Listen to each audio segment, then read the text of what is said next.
Hi, in today's episode, we have Pooja Sahu. She is the founder and the owner of Potbelly, a restaurant that is in Bangalore, also in Delhi, and quite a few other places that she's scaled up. She serves amazing Bihari cuisine. I'm sure quite a few of our listeners have not probably heard of too many Bihari cuisine restaurants in India. So, welcome, Pooja, on this podcast today. Thanks, Mahua, for having me. Thank you so much. I'm sure as a woman, when you were starting off as a restaurant owner, in a city that's so cluttered, because I remember so many years back that I walked into Shahpur Jat in Delhi and I walked up those little steps and I went into Potbelly and I ate the food and I kept going back again and again. To bring on a cuisine like Bihari cuisine, how did you muster all the courage? And was it because friends told you that you were cooking at home and you should start something on your own? How was it? So it actually started with boredom. I was really bored of what I was doing. I Okay. wanted to do something that would drive me, something that where I could really use my untapped potential. And then a friend of mine said we should. As in, I was looking to start a cafe, but it was a very casual thought. It didn't start with the whole idea of glorifying Bihari food because I didn't think I could sell a cuisine that was Bihari. Because of the stereotypes that are attached to Bihar, and nothing pretty or cool is attached to Bihar. In the past, I was often told that I don't look like a Bihari or I don't sound like one, and I didn't quite get it. But it was just over the period of time I understood that. So because of the stereotypes, I didn't want to sell anything that was attached to Bihar, and of course not call anything. I didn't want to call it Bihari cuisine, but I was so confident of what I had grown up eating, and my mom is an excellent cook. That gave me the courage to venture into this. We eventually had to call it Bihari cuisine. That became our USP because a lot of people wanted to, out of curiosity, climb those 4 flights and came to try it out, or they thought that it'll be funny to try something called Bihari, or it was just curiosity. And then we got covered really well. So, when you talk about the stereotype, I think, for most of us, when we think about Bihar, we think about Lalu Prasad Yadav. Yeah, there was a time someone even asked me, "Have you seen Lalu Prasad Yadav? Are you related to Lalu Prasad Yadav?" Because he has such a large family. So the, No, the I'm whole just kidding. I'm just kidding because I no, have but traveled. you are kidding. But people that was their perception. People thought that a fair amount of population is connected or related to Lalu Yeah, Prasad but Yadav. Bihar is so significantly impacted by Buddhism. I mean, Buddha attained his enlightenment there, which I don't know if too many people know about it. And there's so much of amazing vegetarian fare that's there in wheat and rice, which is very staple food, in Bihar. Like for us as Bengalis, we relate to the same kind of food, but of course, we don't know how you make the litti and the chokha. The chokha, yes, you know.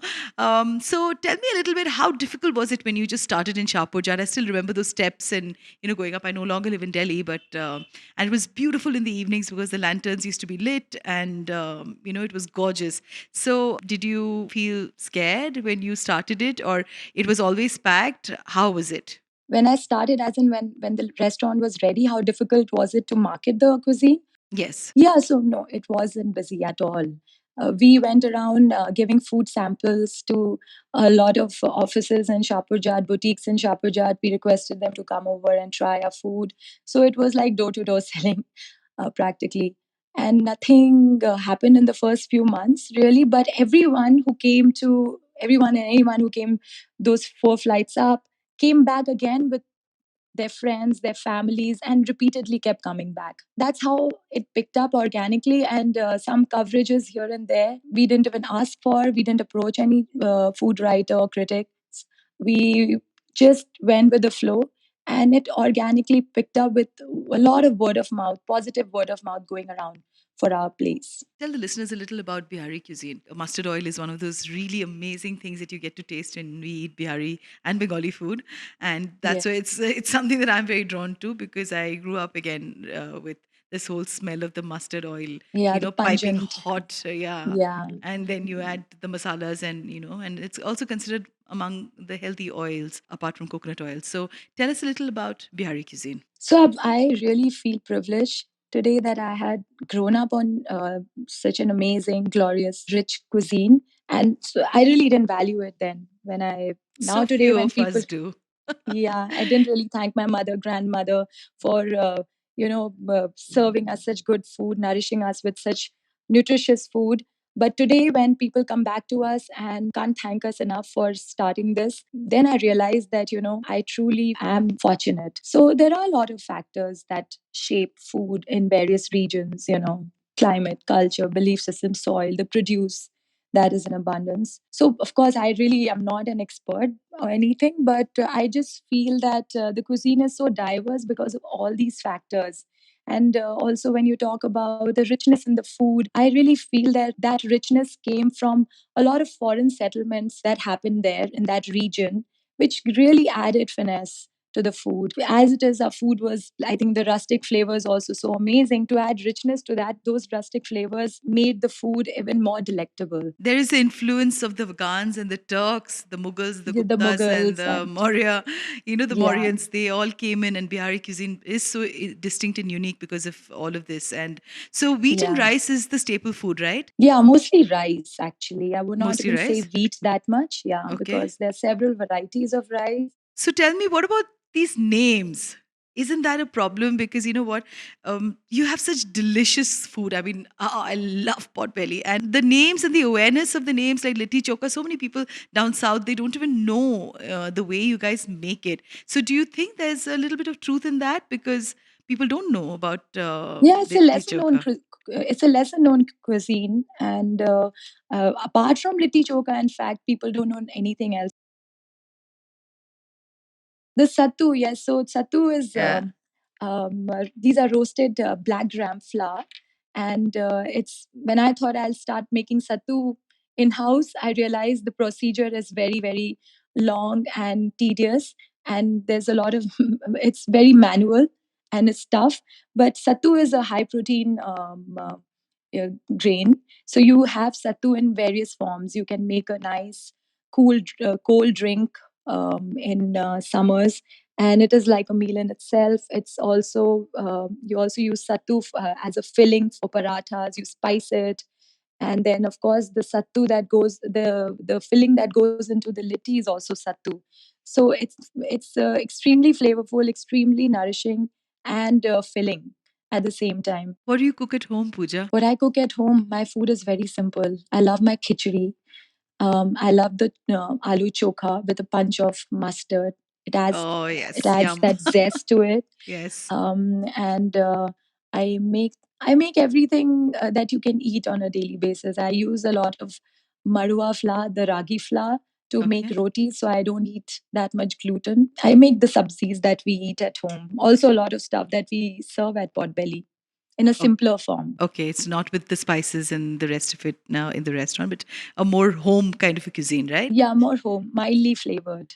Yeah. So you're, of course, naturally passionate about food, and what are the other things that really tick for you, Pooja? Tick as in what aspect of life? As a person, I'm sure the listeners would like to know the girl called Pooja Sahu behind Potbelly. What are the other things apart from Potbelly that she likes? What I like doing is it doesn't seem like I would be into fitness, but I used to love working out. I have been learning martial art for many years, Who would say and I that have looking at you? Wow, martial arts. And what sort of yeah, martial yeah. So arts? before I had my baby, I was kind of fit. I was really fit, and You after still that, fit. I never really got the time to go back to it and practice it diligently. So that is something that keeps me going. My workouts, experimenting with food at home. When I travel, I like to try different cuisines, and I like to make notes and come back and try it out at home. Then I like to sit at home and watch a lot of movies. Okay. What Just kind do of the films? regular. I love I like watching just about anything. Oh, Nothing violent, and I don't like these Western films that much, like Godfather and stuff. But I do like documentaries. I like I'm hooked to a lot of series. I like larger than life series. Like I loved Game of Thrones. I could watch it back to back. I love Amazing Mrs. Maisel. I love a lot nice. of comedy, and I Okay. love going for shows. I'm an outdoor person, so I love stepping out. I don't like very crowded places, so I like to go to small towns. I like to just go for a drive. I don't like the big social parties at all, so I like to do a lot of things at home. with my close friends and family. So I don't really know that one thing that I do every day diligently. So, what is that one thing that you do diligently every day, Pooja? You won't okay. I'm a Buddhist. Okay. You mentioned about Buddhism in Bihar. Yes, yes. So I practice Buddhism, and what I do diligently every day is pray for 1 hour at least every day. So that is Okay. one thing that I do diligently every day. And some things that I do diligently every day is have my avla juice. Okay. That is something I Me don't too. skip. And I also have my dahi chura diligently. It's a very Bihari thing. What's a Dahi chura and dahi gur. chura? Okay, chura is made out of Chura is wheat. flattened poha. Poha, sorry, Ah, flattened rice. chirwa. Poha, chirwa. Yeah, Okay. what you call chirwa. So Oh, so do the Bongs do that. We the Bengalis also eat the dahi and the chirwa, and we add sometimes sugar in it. You add the gur. I add gur, or I Okay. add raw sugar because I'm trying to avoid sugar, refined sugar. Okay. I gave up refined sugar many years ago, and I love Okay. sweets, so I definitely can't pull myself away from sweet things. Tell me about your family and being a woman entrepreneur. How do you balance this whole thing about home and work? And a restaurant means not even being there. You have to be there on weekends because that's when the maximum amount of people come in, right? And which means that you have to give up socializing. And your partner, if he doesn't understand, will be, not exactly very happy if, the Yeah. other person is out. So, how did you kind of get into this whole balancing factor, Pooja? It's a fight every day to balance your life. It's Yes, not truly something it that you is. achieve and you're like out there. I think time management, whatever I understand, little of time management helps you balance all, juggle between all these various roles. And it's also, setting out your goals for the day, making sure you accomplish those goals. The other thing I really believe in is delegating work, which I used to always hold myself back from doing, and um, uh, always micromanaged everything. And then with time, I realized, with the paucity of time and the number of things that I had to accomplish in the day, I realized that the best way to go, the best way forward is to delegate the things that you can delegate and focus on those issues that needs your personal attention. So that is something that helped me. I still struggle with time, and I still struggle with time management and accomplishing everything that I set out to achieve in the day. Do you think we women put ourselves out there to, because this whole, I always feel that, we're so glorified when you say, oh, you have a perfect home, you have a perfect job, a perfect husband, a perfect child, you look perfectly with your hair is perfect, your body is perfect. Do you But feel that's that so there is, boring. most women are so challenged with that? And that's why they push themselves and they really get burnt out sometimes. I mean, do you agree? Because managing a restaurant means like 24 bar 7. You need to have a really, really supportive system at home for people to be there for you, to be able to micromanage the things. And also, when you delegate the stuff because you have a little child, as you said, right? A daughter. Yeah. And so, how do you balance this whole part out? I mean, So, I'm blessed with a very supportive family. My husband is super supportive. He okay, knows how important my work is for me, and he also contributes to it. My lovely, daughter has a routine with her nanny. She's very close to her. I organize her day in a way that she is engaged in something or the other. And then I also have my mother-in-law staying with us lovely. most part of the year. So Okay. she's very close to her daddy. So it just so worked out that I'm able to somewhat accomplish whatever I've set out to accomplish in the day. But it's always, you're never really satisfied. Like you said, we always are striving for That's perfection, and sometimes we correct. get burnt out. But you have to keep reflecting on whether you're getting burnt out or you're pushing yourself to evolve. So there's a very fine line between the two. And what kind of cuisine does your daughter like? Do you also cook Bihari cuisine for her? Yeah, so I cook everything that I eat. I give her Okay. whatever I eat, even the Okay. spices. Of course, they're mildly not as spicy. She can handle spices. I don't know of many 3.5 year olds who can handle spices the way she does. And she mostly is when we go out to eat, I don't order from the kids' menu. I order what we eat, and she very happily eats what we eat. I've got her used to eating adult food. Which is good. I did that with Yeah, my son so too. that they're more flexible. Absolutely. So tell me about the restaurant in Bangalore. I mean, how did you decide to choose Bangalore as a city? We wanted to step out of Delhi NCR, just wanted to challenge myself a little more and also spread this cuisine in other parts of the country. So, with whatever resources, bandwidth we had, we thought Bangalore was the best bet. I wanted to open one in Bombay, but we couldn't afford a place there. Okay. So, Bangalore was the best option after doing a bit of study and analysis. And yes, we went ahead with it, but it just hurt us because we opened and in 20 days we had to shut.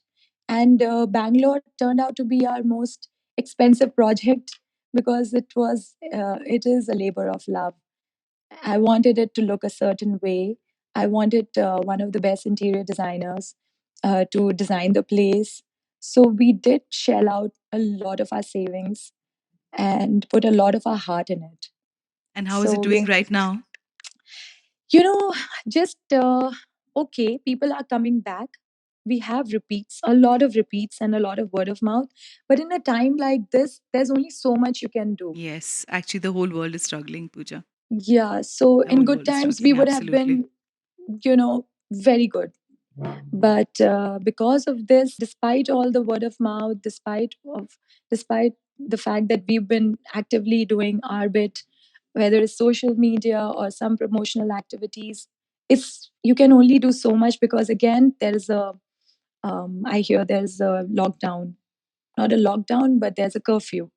Yes. You can't step out after 9. So all these decisions that the government takes also impacts the work. There's nothing much you can do. You Yeah. feel like you're faced against a wall despite your best efforts. But we're all going to soon come out of this. Thank you so much, Pooja, for being on this episode today. And it was awesome to talk to you. And if you could just tell our listeners where your restaurant in Bangalore is and which are the other parts of Delhi that you have Potbelly in, it'll really help for Bangaloreans who want to step out before 9 o'clock and catch the amazing cuisine that is churned out in your restaurant. Please tell our listeners. Sure, I'd love to tell everyone that we are in 5 locations. In Bangalore, we are on Indira Nagar, 12th Main. It is next to ICICI Bank, diagonally opposite Chayos, right above Third Wave, just so that you can get there without looking for us. And in other cities, where we have 2 outlets in Delhi, one in Patna in the Bihar Museum, and we have one outlet in Gurgaon. Excellent. Congratulations. And I'm sure I'm going to see many more Potbelly all around because I completely, the day I saw Potbelly from Third Wave, I said I have to go there because I had this whole Delhi nostalgia. And Bangalore has so many people from outside who's come in, and people who've been in Delhi, everybody knows about Potbelly. And I dragged my friend and I said that, oh my God, Potbelly is here.